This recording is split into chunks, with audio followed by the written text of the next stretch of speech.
गरीब के जूते चोरी हुए। एक बार की बात है, एक बार एक अध्यापक एक संपन्न परिवार के शिष्य के साथ कहीं जा रहे थे। तो उस शिष्य को कुछ मजाक सूझी, क्योंकि उसको रास्ते में किसी गरीब के जूते दिखाई दिए। उसने अध्यापक से कहा, गुरुजी, अगर हम इन जूतों को छुपा दें तो कितना मज़ा आएगा। अब उसको तो मजाक सूझ रहा था, लेकिन गुरुजी ने कहा कि नहीं, गरीब के साथ इस तरह का भद्दा मजाक करना ठीक नहीं है। उसने कहा, क्यों ना हम इन जूतों में कुछ सिक्के डाल दें और देखें कि इसका इस गरीब मजदूर पर क्या प्रभाव पड़ता है। उन्होंने ऐसा ही किया। जैसे ही मजदूर अपना काम करके लौटा और उसने एक पाँव अपने जूते में डाला तो उसको कुछ कठोर सा महसूस हुआ। उसने अंदर हाथ डाला तो उसको कुछ सिक्के दिखाई दिए। वह थोड़ा आश्चर्य में पड़ गया।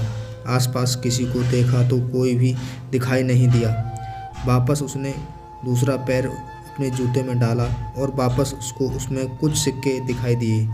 अब दोनों जूतों के सिक्कों को उसने अपने हाथों में रख दिया और प्रभु की तरफ इशारा किया, हे प्रभु, पता नहीं किस भले मानुस ने यह सिक्के मेरे जूतों में छुपाए हैं, लेकिन जिसने भी छुपाए हैं उसको मेरी दुआ है, ताकि इन पैसों से मैं अपने बच्चों और पत्नी के लिए कुछ खाना और दवाइयाँ ला सकूँगा। और इतना बोलकर वह चला गया। इस बात को शिष्य और अध्यापक दोनों सुन रहे थे। अब अध्यापक ने शिष्य से पूछा कि अब तुम मुझे बताओ कि तुम्हें कैसा महसूस हुआ, तुम्हारा पहले वाले मजाक या मेरा यह तरीका। तो उसने कहा, गुरुजी, मैं आपसे क्षमा चाहता हूँ। अब मुझे समझ आ गया कि सच्ची खुशी किस चीज़ में है।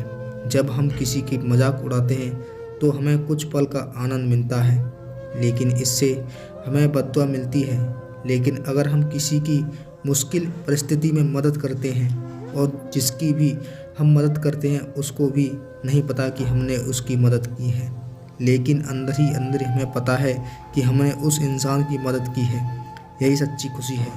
जब हम दूसरों को खुशी देते हैं तो हमें सच्ची खुशी मिलती है। इसी तरह खुशियाँ बांटते रहिए, लोगों की मदद करते रहिए और दान करते रहिए जिसके भी आप काबिल हो। जितना भी आप बन सके दान करें, लेकिन दान ज़रूर करें। इसका मतलब यह नहीं है कि आपको कंपल्सरी या अनिवार्य रूप से इतने रुपए दान करने की चाहिए, क्योंकि हर किसी की ज़रूरत अलग अलग हो सकती है। अगर आप किसी को पैसे का दान नहीं कर सकते तो कम से कम चीज़ों का दान तो कर सकते हैं। आपका कीमती समय देने के लिए दिल से शुक्रिया। तो आपको ये कहानी कैसी लगी ज़रूर कमेंट करके ज़रूर बताएं। तो मिलते हैं अगली वीडियो में, जब तक के लिए जय हिंद।